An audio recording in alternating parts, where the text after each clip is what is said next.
All right, hey everybody, and welcome to ChiuStream, where we talk about art and life as an artist. I'm your host, Bobby Chu, and I also have on here the wonderful Miss Seki. Hello. And so, if you've been catching the streams, definitely go to Slido.com. Let me put on the old. There we go.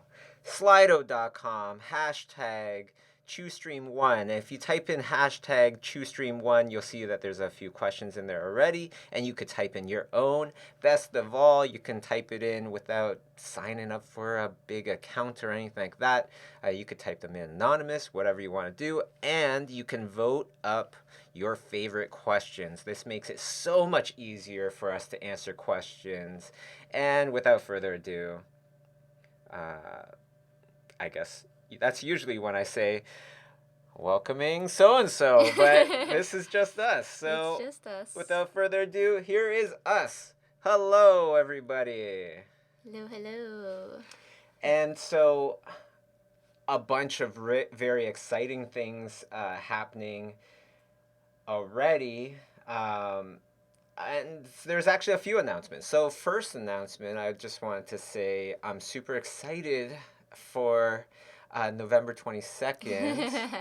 And I know I'm super excited for you, November 22nd. I'm very excited for this. Because you worked on your very first film, or the very first film that you worked on with me is coming out on Netflix, and that's Christmas Chronicles, starring Kurt Russell. The one and only Kurt Russell. Who we got to meet. Yeah. And that was amazing. Super sweet guy. It kind of threw me off that he was such a nice person and everything, and so approachable. Yeah, it kind of threw me off. Now, one thing, I know everybody's waiting for this announcement. The thing is, we promised the Hollywood Reporter that they would be making that announcement first. So we're just going to go through some questions for the first, 10-15 minutes, and then we can get to the big announcement, okay? So first question comes from Anonymous. And of course, all you have to do is go to slido.com, type in the hashtag ChiuStream1, and then you can type in your questions. But Anonymous says, what's the best way to implement what you learned after a course? I feel like I've done well in a course, but lost trying to apply knowledge on my own work. Well, this is something where it's like, it's not just a course, this is anything that you kind of learn. You want to apply it right away. Tonko House class comes to mind, and Craig Mullen's class comes to mind, and Justin Field's class comes to mind. And it's all about doing the assignment exactly how it says to be done, and then slowly changing it, right? So, for example, maybe it's an assignment where you have to paint a bear. So, the next assignment, then you paint a raccoon, right? Using the same kind of knowledge. And then, well, maybe then you turn the bear the other direction if you're maybe using reference, something like that. And slowly just branching out and trying to apply that knowledge in many, many different ways. I feel like that's the real key there. But of course, you've done a bunch of classes as well. Yeah, I took a couple with you, like the Tonko House class, Craig Mullen's class. Yeah. I've taken Daniel Arriaga's class. I just found it very important. As soon as the class finishes, it's like you just gotta keep the ball rolling and take the assignments, but then apply it into your own personal work. So, like Tonko houses, I learned a lot about overcast lighting. So I just kept doing that for my own personal painting, whether it's characters or little sets that I painted. And it doesn't need to be stuff that you necessarily need to show on your social media. It's honestly just little studies for yourself, just to kind of have that thing stick to you. Well, another thing as well that comes to mind is even if you know how to paint something, even if you're very comfortable painting something, once you have to teach somebody, right? Then you start analyzing everything that you do and you learn it again almost, right? On another level. Yeah. It's very true. It's you gotta think in a different way because in your mind you might understand it, but to another person who's never drawn a wolf, for example, it's like what are the certain angles that is easy to memorize or like simplifying the big uh, like topic that you're trying to teach. Yeah, and you already know how to draw wolves, you already know how to draw birds, but then creative block, for those of you that don't know what creative block is, creative block actually owns Imagine FX, which is like one of the more popular digital painting or art magazines. And so you did a bunch of tutorials for them. Yeah, I so far I've done how to draw a wolf, how to draw a bird, and there's more to come, but I can't announce it right now. But it'll be coming out within the next month. And just a big shout out because I see so many awesome people here. Uh, Big shout out to Andrea Blasic, one of my favorite Yay! sculptors ever.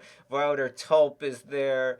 Vera, Vera, I always think about how to pronounce her name, but she's always. I've been chatting with her for years, so it's really nice to see her and Noah and Israel and all these amazing, wonderful people. It's gonna be Aw. awesome. So let's go to. I'm just gonna check this Hollywood Reporter thing and see if they announced the big announcement. We'll give them a couple more minutes, I think. So let's go on to the next question, real quick. How do you practice coming up with ideas? Now, that's one that is a really good question, a very kind of challenging question, too, right? Mm-hmm. Because ideas is one of those things where it's not so formulaic, Mm-hmm. right?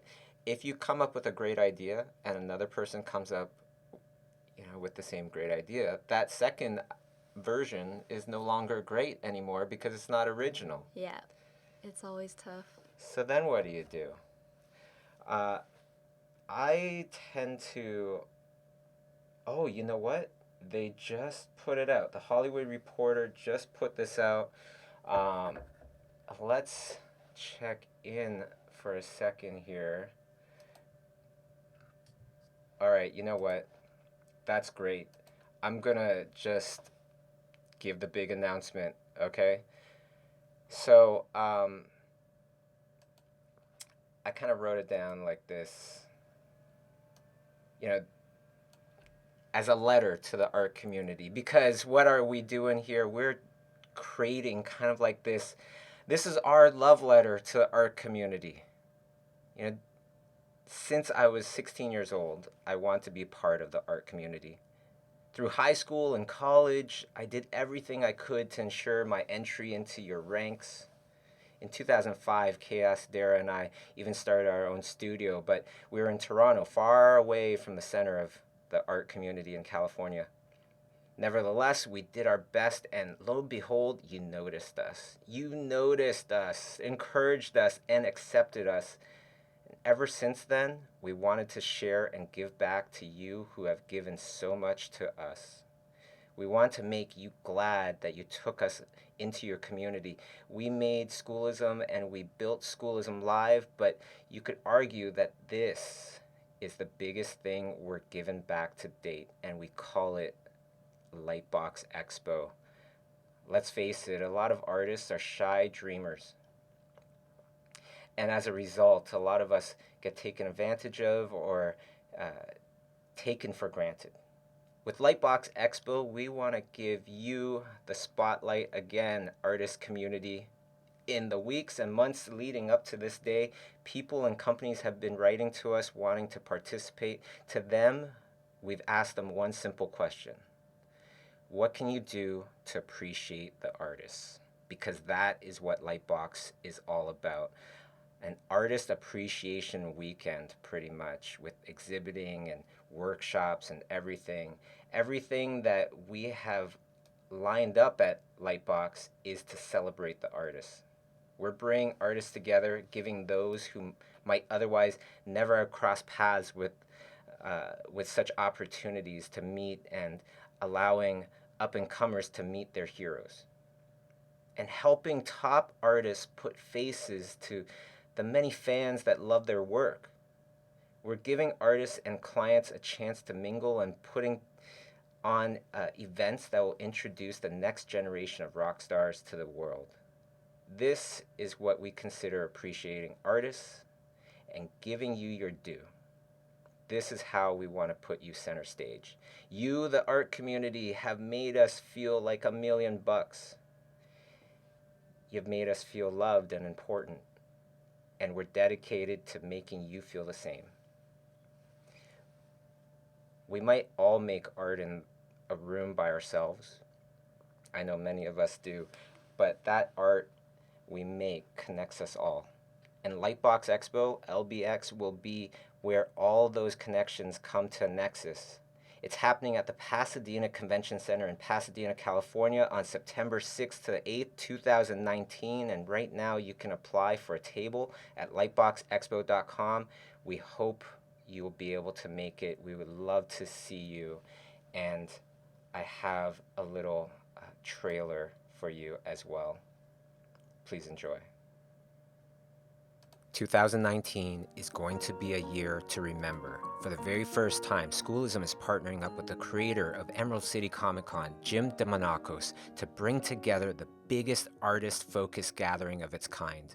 270 of the top artists in the gaming, film, animation, and illustration industries will be presenting, exhibiting, demoing, or doing workshops. Here's just a few of the amazing artists that will be joining us.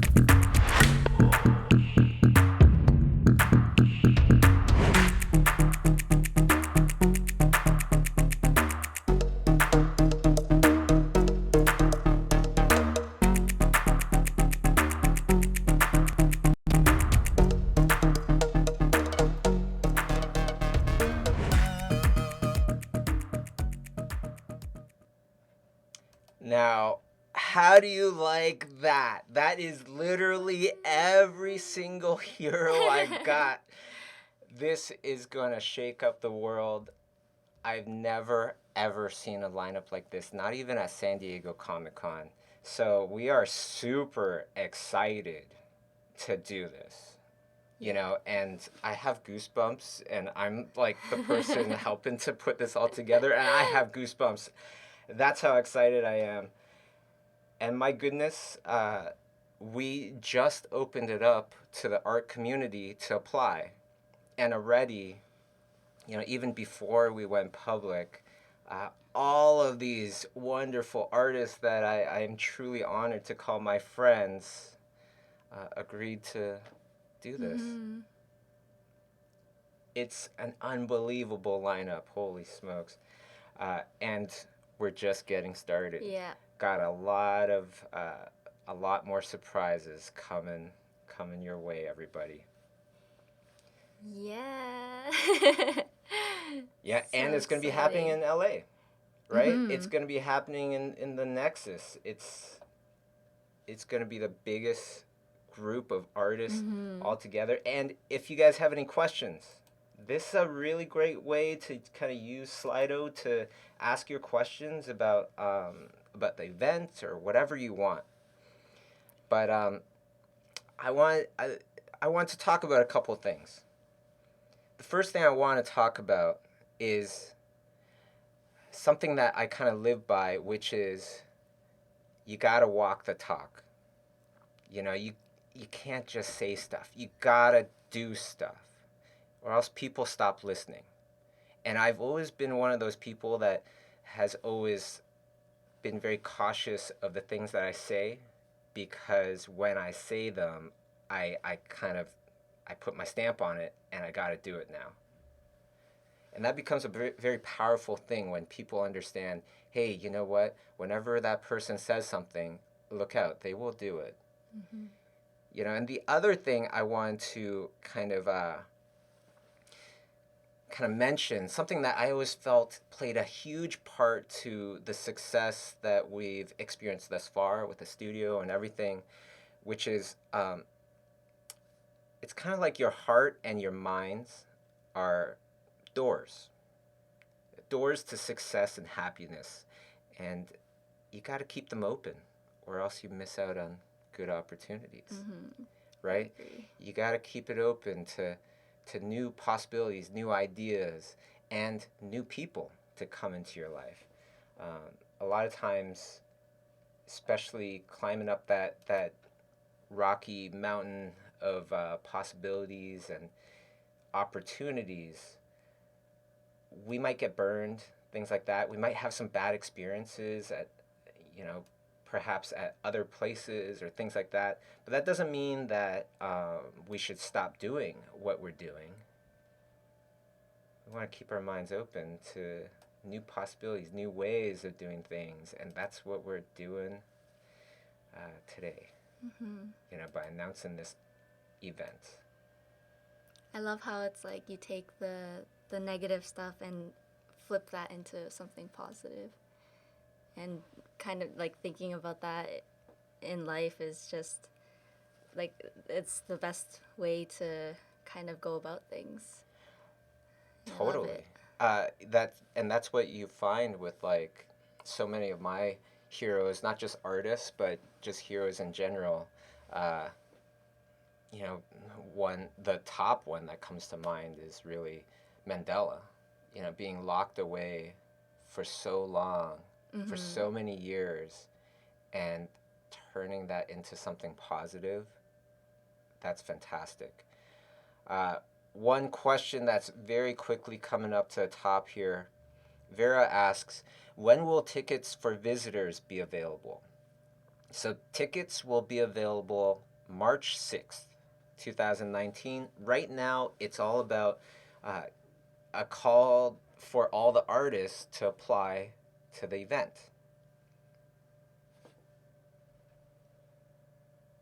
And of course, if you go to lightboxexpo.com, then you can see all of the people that are coming because it's not just, you know, I'm about to say it's not just the people in the trailer. Literally, you cannot put just in that sentence because that trailer is full of the who's who, the next generation of art history, which is amazing.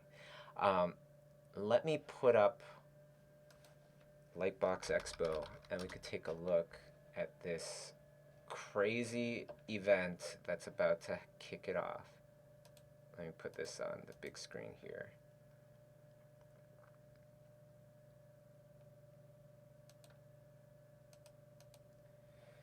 Okay, lightboxexpo.com. So, of course, we got the legend Ian McKeag, followed by the godfather of digital painting, Craig Mullins, followed by the first person, I believe, to actually get a credit that said concept artist. The very first concept artist, my buddy Crash McQuarrie, who designed the dinosaurs for Jurassic Park, who worked with, you know, James Cameron in Terminator 2, and Edward Scissorhands for Tim Burton and everything else. Carlo Ortiz, Doctor Strange, and all these other amazing, incredible movies, as well as Magic the Gathering, holy smokes. Lauren Lanning, the creator of Oddworld, one of the few creators that was able to connect and keep, or I should say, keep his intellectual property. So that's going to be he's one of my mentors as well. Heroes of my hero of heroes, Claire Wendling, you know, the artist of artists.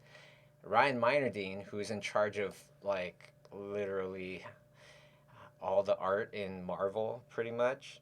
Um, Mike Mignola, Holy Mm-hmm. smokes, creator of Legend. Hellboy, one of my absolute heroes again.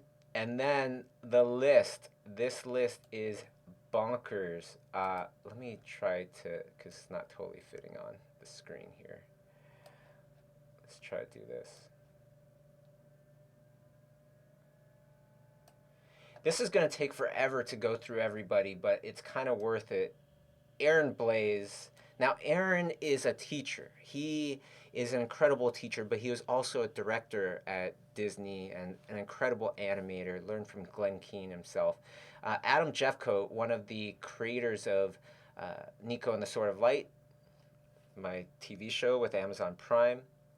Alex Konstad, Amy Thompson, Andrea, who's in the chat. What's up, Andrea? Anthony Kristoff from Pixar, or just just left Pixar recently, but has worked on, I think, most of the Pixar movies all the way back to like Toy Story 2. Armand Baltazar, Ashley Swidowski, Ben Morrow. I'll be there.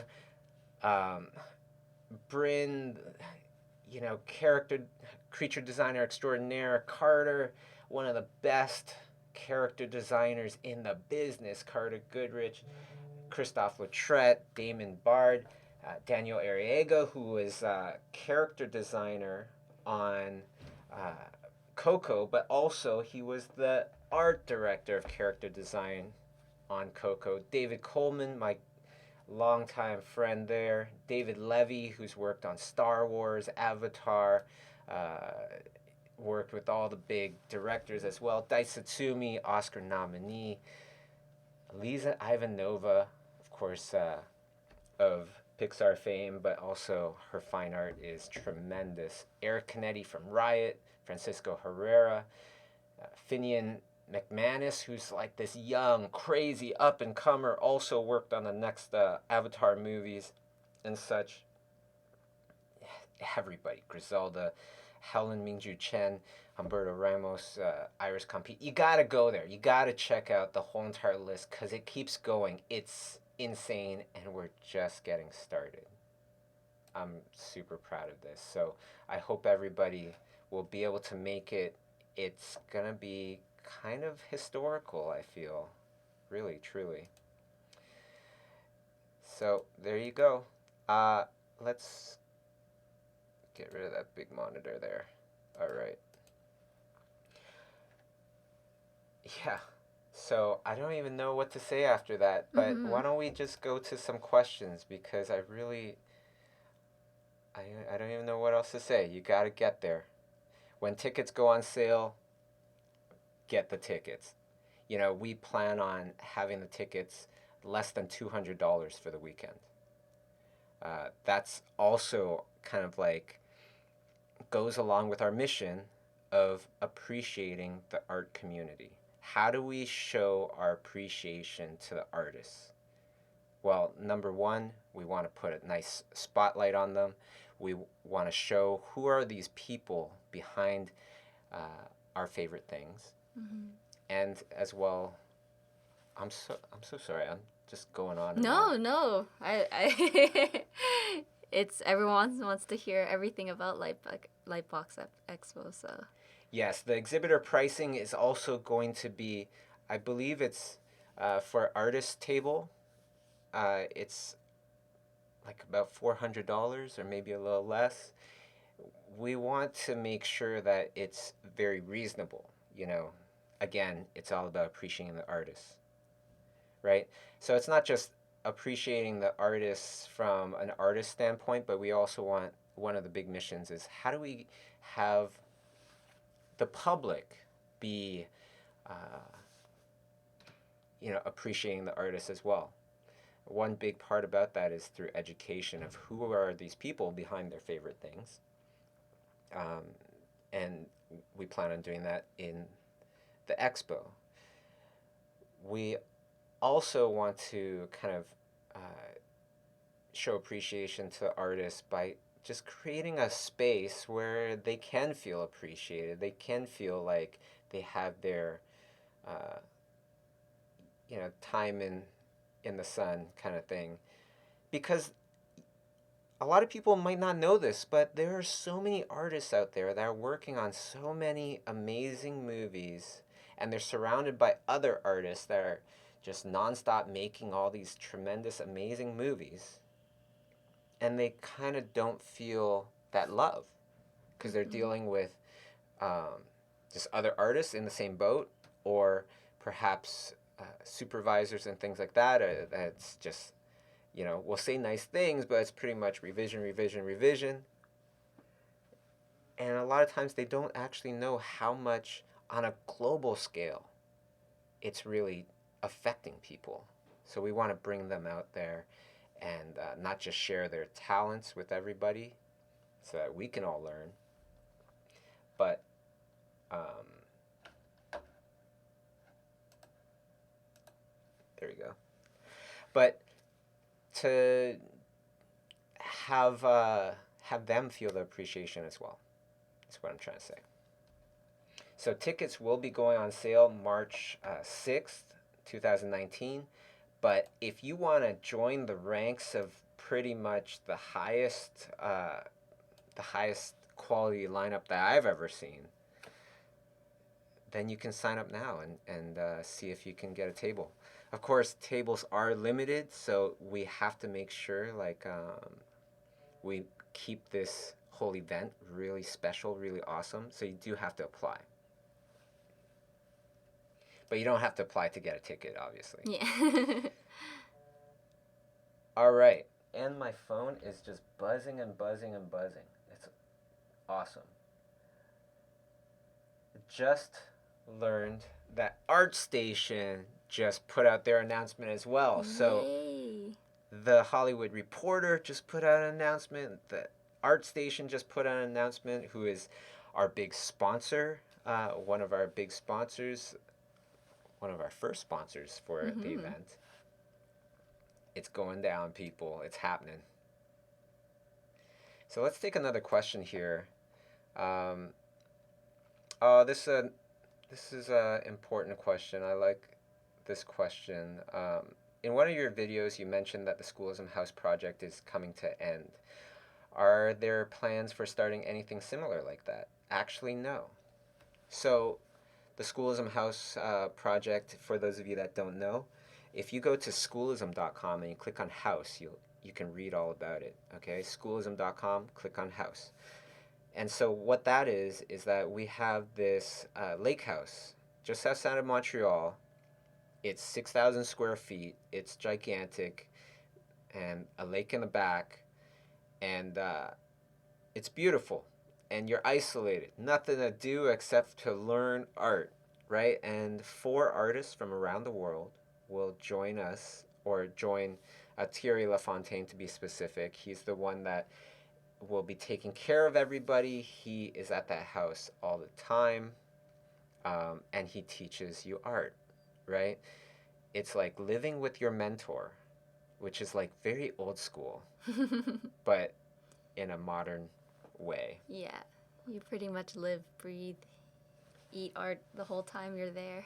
Yes. It's amazing. And towards the end of the trip, we also bring in a guest artist, uh, mystery guest artist, to come and live at the house as well, teach you and break bread with you, and really get to know each other. It's an amazing experience. I've never heard anything like it, with just 4 artists, allowed at one time. Sign up at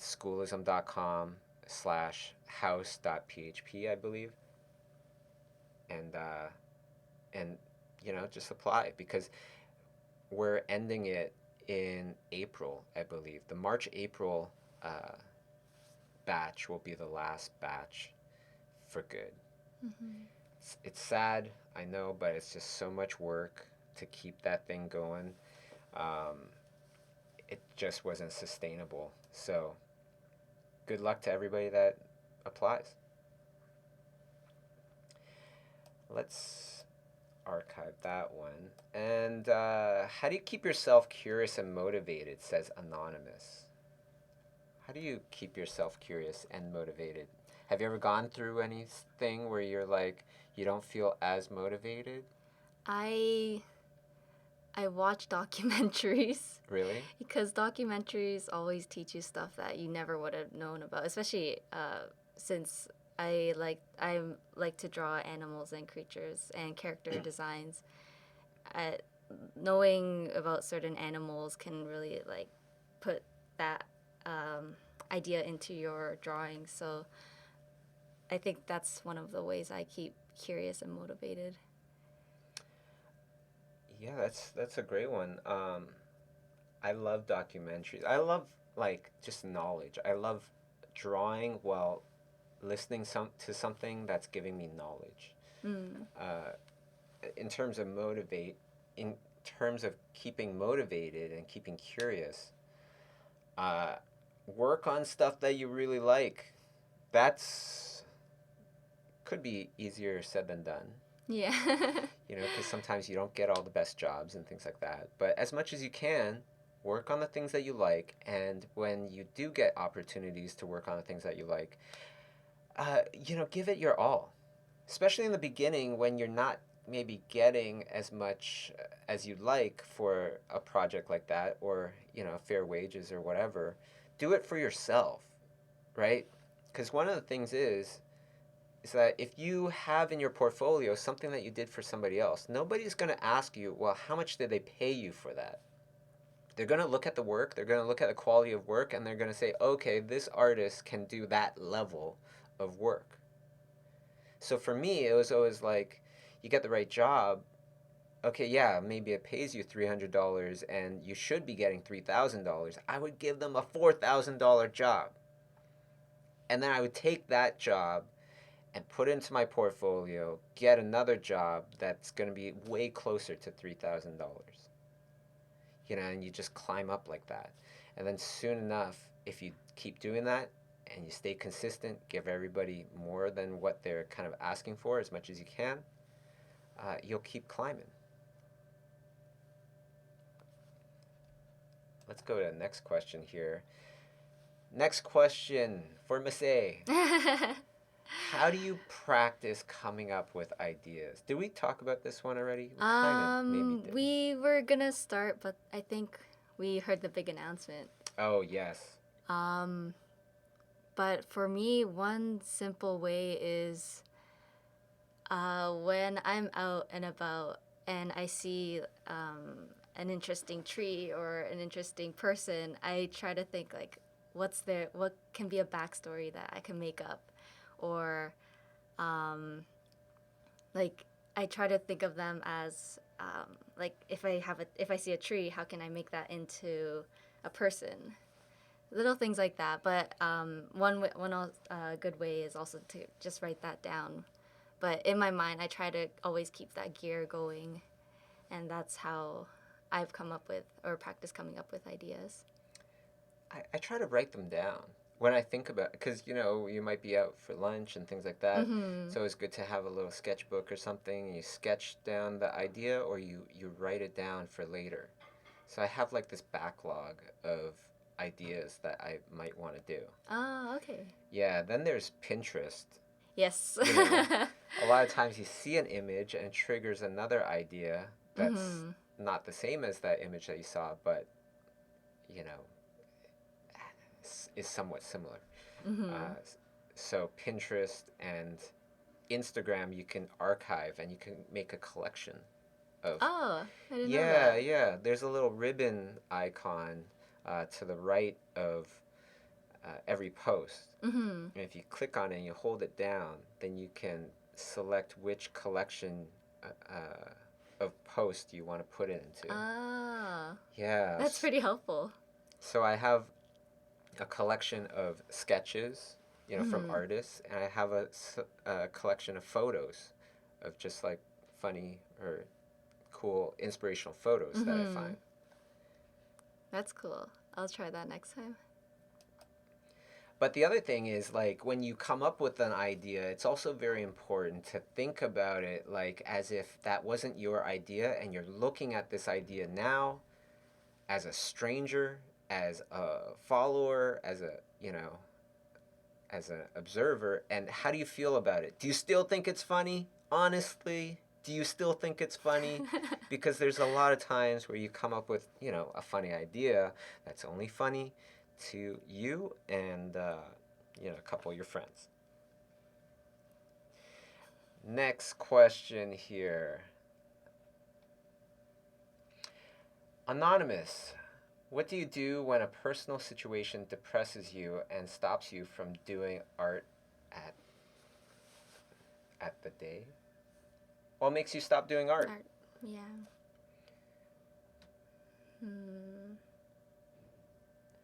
You know,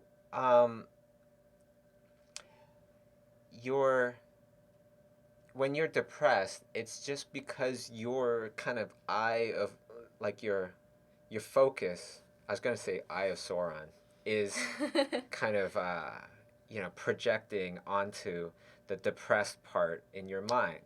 You gotta just shift it. And the other thing is, this is something I was just talking with Ian McKegg about, I think yesterday, and we're just talking about principles.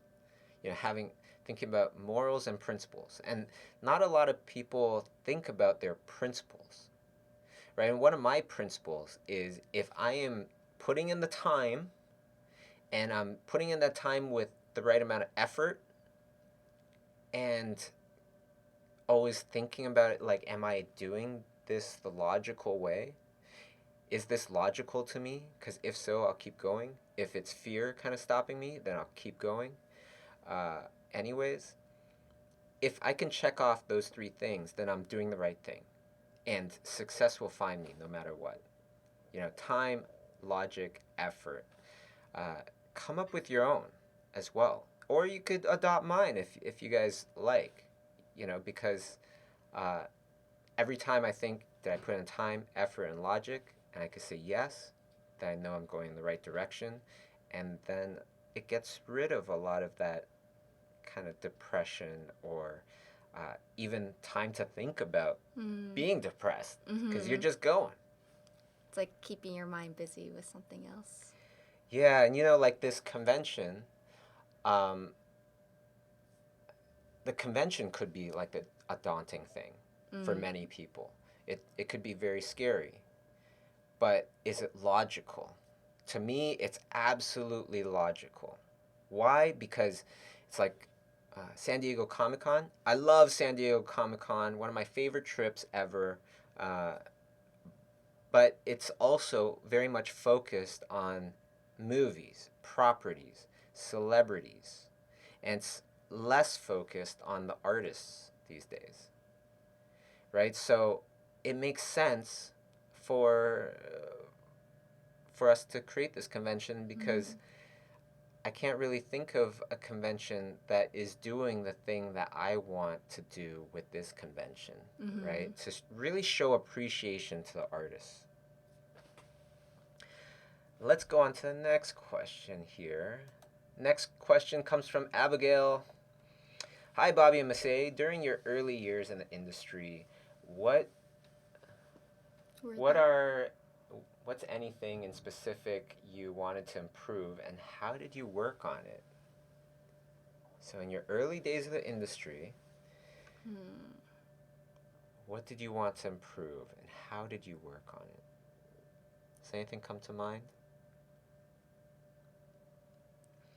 Well, while you sit there and think, no problem. It's a question where it's not going to be an easy answer. For me, a couple things, okay? Very beginning in the industry, I was very nervous talking to people. Even though people are probably like, you? What? What are you talking about? Yeah, I still remember the very first time I went to New York Comic Con and I see one of my heroes, Steven Silver, character designer, works on stuff I seen on TV and everything. I was very nervous to go talk to him. And now he's one of my best buddies. How did I work on it? I just told my brain, shut up, brain, we're doing this. Because my brain was just like, what are we going to say? We don't have anything to say. We're going to look like idiots, blah, blah, blah. Sometimes you just got to say, shut up, brain, and then tell your feet, we're doing this, let's go. And then you just start walking, start walking. That's exactly what I did, actually. I just said, shut up, brain, start walking towards Steven Silver. And then, hi, I'm a fan of you and like to draw as well. And, and you might crash and burn, but you do that enough times and you won't anymore. You will become fire retardant. You will not be able to burn at all, and like Daenerys in Game of Thrones. And it's always better to try things and regret it than to not do it and regret it. Absolutely. At least you know that you put your foot out and did your best. Yes, you do it with some integrity, and if you fail, it's all good.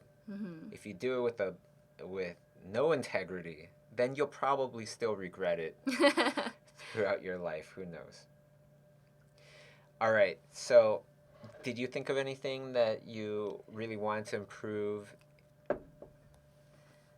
Actually, right now, I'm trying to improve on doing art more and posting more in my social media. Yeah. I know it's like really small, but it kind of like motivates myself to come out with more artwork. But the thing that I did was I made a plan for myself to do a bunch of artwork that I have in my archives, and then every day I'll try to post something and then see how people react to it and then adjust what I draw and kind of change the direction of the topic or the theme. And that's what I'm slowly trying to improve on right now. Hey, you're doing good. You're putting in the effort. I see it every day. Oh, thanks. Hervonia, I hope I said that right. Hervonia Baker says, I walked past Bobby like 5 times at this event and didn't say anything. Well, you shoulda. I won't bite. Next time, I hope you do. Mm-hmm. All right, let's go on to the next question here. So, I know it's still at early stages, but do you have plans to expand the expo to the East Coast, like New York, for example? No. simple answer to your question. No, because California, as for now, anyways, and in my mind and in my heart, that is where it belongs. The biggest artist gathering, the biggest artist focused event in the world needs to be in Los Angeles, Pasadena in this case, to be specific. Mina Roy asks, what can we expect to see and do at Lightbox? Will there be anything new that perhaps that other convention does not do? Well, I've been doing events for over 10 years. My partner, Jim, that created the Emerald City Comic Con, he also knows how to do big events very well. Last time he was working on the Emerald City Comic Con, I believe they had like 90,000 attendees. Cool. So I feel like one of the things that we can do is do things a bit more organized and make sure like everybody really feels the love, and it's bigger and better. Mm-hmm. Bigger space, nicer restaurants around, nicer location, and just way more amazing artists. Like, we're talking hundreds. We're mm-hmm. talking literally, you cannot walk 10 steps without seeing some artist that you admire and everybody that I've been asking is coming. It's amazing. And if I haven't gotten to you and you're an amazing artist, please contact me, because mm-hmm. I've been, spending the last like 10 days or something just sending out emails. Mm-hmm. It's insane. Okay. Next question. Any chance Schoolism might have an app or mobile version of the website classes where you can view the videos, dashboard, etc.? Just curious. Yes, we are working on it. Um, we are getting close. Mm-hmm. Hopefully, next month we start to test things. It- the idea is to make the next version of Schoolism. We will make the next version of Schoolism mobile friendly. It's just been difficult because there's like over 100,000 accounts on Schoolism, and to kind of move homes, everybody wants to have everything exactly how it is and working exactly how it was working before. So that takes a lot of effort. This Slido thing is working really well. So thank you Mm-hmm. everybody for submitting all these questions. Um, Anonymous, how do we keep ourselves motivated when you are alone producing your portfolio without the direction of a teacher or art director? Other art friends. Other Other art art friends, yeah. friends. And if you can't find other art friends, you try to kind of make them online, Mm-hmm. right? Uh, for Schoolism, anyways, we have the Schoolism subscription group where everybody interacts, posts their art, and gets feedback and everything. Yeah, always positive feedback. Yeah, try to find one of those. A lot of people these days say that they listen to the interviews that I do. Yeah, I do too while I paint. Oh, stop it. Keeps me That's motivated. awesome. Um, yeah, so hey, if it works for everybody, why not try it? Let's go on to the next question here. I want to be friends with other artists like you and have their attention, but I'm just a normal junior character designer and I don't know how to do it without spamming message. So, okay, that's a really good kind of question there. How do you get the attention? How do you get somebody to kind of know you and stuff and start interacting with you? Um, I was mentioning earlier, I saw Vera on there on the chat, and I was like, oh yeah, I gave a shout out to Vera, but then I was like, hey, you know what? I don't think I've ever met Vera before. Oh. But I feel like I kind of know her because we chat and stuff, in like direct messages and stuff like that. Um, you know why? I think it's because whenever she messaged me, it wasn't anything where I had to spend a lot of time on, like, give me advice to change my life or, something like that. No, it's just more like, hey, I saw that. It looks exciting or whatever. I'd be like, oh, thanks, things like that. Mm-hmm. Um, I feel like it's something where it's like kind of like growing a tree. You can't just dump a crap load of water on it and expect it to grow into this beautiful oak tree. Mm. The best things is through time. And time is like our best asset, you know? It's amazing thinking about like 13 years ago, we're just starting off and nobody really knew who I was or anything. And a lot of times when we think in long term, we might not even be able to fathom like all the things that we can do with that much time, 13 years. Uh, and a lot of times we underestimate what we can do in that amount of time. So think about things in big chunks of time and dream big.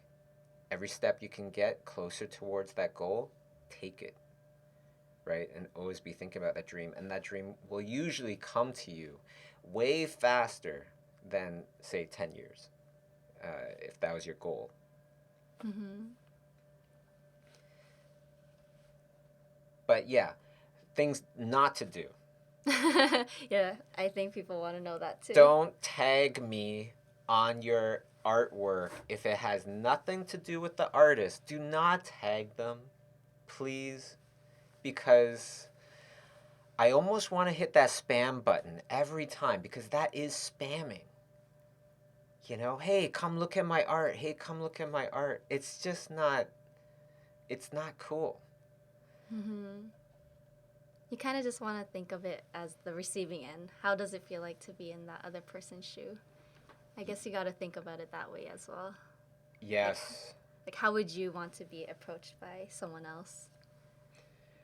Thinking about thinking about things from different points of view. That's one of like the, we're talk.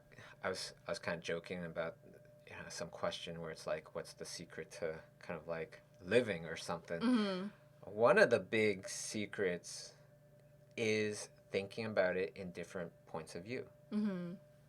Right? If you're thinking you're doing your art, you think, what is my target audience going to think about this piece of art? Yeah. Say it's your director or the audience, whatever. If it's maybe talking to a director or a client, you also want to think about it from their point of view, because you want to make sure that they're going to care about it. They're going to really value everything that you're saying.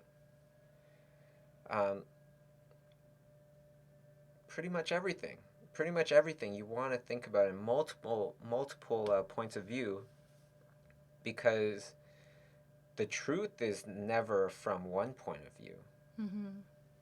The truth is like an accumulation of like all these different points of view and taking in all those clues and finding the truth. Mm-hmm. Why don't we go on to the next question here? Next question. Did you ever have a time where you felt oversaturated from social media and needed a break? If so, how to deal with the fear of being forgotten or losing pace? Wow, that's a good one. Mm. I've definitely felt oversaturated from social media. Um, Mm-hmm. it's interesting because the YouTube channel now has, well, as of right now, it's like over 160,000 subscribers. And with that many subscribers, you're going to get some haters, especially on YouTube. Mm. YouTube is like the home of trolls. Uh, so I definitely at one point felt a little overwhelmed. But then I just took a little bit of a break. I would post stuff still, but I did take quite a break from answering comments. My assistant, the wonderful, the amazing Nancy, uh, Mm-hmm. answers a lot of those things, and bless her for being in my life because she makes it so much better. So get a Nancy, but unfortunately, there's only one in the world. Uh, Another one that you could use that I've known people using is it's like a online assistant, because you can get cheap online assistants. Oh, I didn't Yeah, know that. uh, I've heard my friend was saying he uses this one site called mymaninIndia.com. My man in India. Yeah, so you can get an assistant from India or the Mm-hmm. Philippines or Indonesia, places where they speak English, and you can have them as an assistant, and you pay them a little less, but in wherever they're from, it's a nice wage. Mm-hmm. I hope. That's what I heard. I haven't used it myself as of now, but that's another solution. Why don't we go on to the next question here?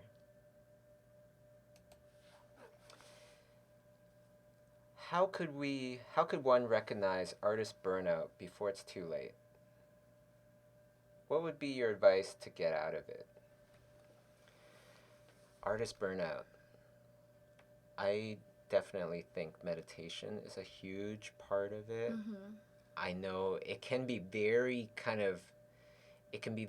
difficult to get your butt to stay still and just sit there and think about nothing when your life is kind of racing at 100,000% and you got a million things to do and you feel super overwhelmed. Um, but we're in it for the long run. We're in it Mm-hmm. for the marathon. So sometimes it's good to just put everything down and go, listen, okay, I gotta go dark for a while, and nobody's gonna hear from me for a while, and just do your thing. and replenish those creative juices. What about you? Have you ever felt artist burnout? Yeah, I think I recognize artist burnout when everything in my mind just feels like this big dark cloud, and I want to do art, but I'm just so frustrated that I can't. So I think a really big part of my life is just exercising or doing some sort of sport. Just because I know oxygen is supposed to help clear your mind, and I kind of, yeah, I guess take that advice and go running or go climbing and just move my body because I feel like I don't use my mind as much when I'm doing those activities. So it really helps me just clear everything and then kind of start fresh when I want to do art again. But that's my personal way of getting out. Mm. But I do think that artists should exercise more and kind of get out there. Natural endorphins Yeah. and dopamine. Um, yeah, some people, it's really good to get a pet. Mm-hmm. I remember being super stressed in college, and I was living with a roommate that had a cat. And nobody was in the apartment at the time. I'm just stressed doing my artwork and something. And it was like the cat could sense it Mm. almost and kind of like hopped onto the desk and everything and kind of just stood there and just looked at me and curled her spine. So like it's like she wanted me to pet her, Yeah. and so of course I did, and then I just felt better. Mm-hmm. I know there's those services where you can walk dogs. Well, you get paid to do it, but that's also a nice way if you can't commit to, owning a pet Mm. or go to a friend's house and just pet their cat or dog and then go do your thing. Well, time goes super fast when we're doing a lot of stuff and trying to do things positive in the world. So, uh, let's just take one last question here. Vera asks, will there be workshops in Europe in 2019 despite Lightbox Expo? Yes, there will be. Absolutely. I still love traveling, of course. So, uh, we're traveling in 2019 as well. We'll be in, let's see, we'll be in Dublin, we'll be in London, Berlin, Florence, Copenhagen. I think that might be it. I might be mistaken. For Europe, anyways. But that's a few, that's five right there. We'll probably be we should be making the announcement for the 2019 schoolism workshops in December. So, hope you guys will check that out. But for now, the trailer that you guys just saw is on my YouTube page as should be the featured video now. If you guys want to help support what I'm trying to do, create a positive space for artists that is artist focused, the mecca of artist gatherings, I could really use everybody's help. Just share that video. If you're down for Lightbox Expo, if you think it's a good thing and you want to help, just share it amongst your friends, share it in your social media, let people know. And yeah, see you there. See you guys there. Right on. So thanks everybody for tuning in. This is Bobby Chiu and Say Seki. signing off. Take care, everybody.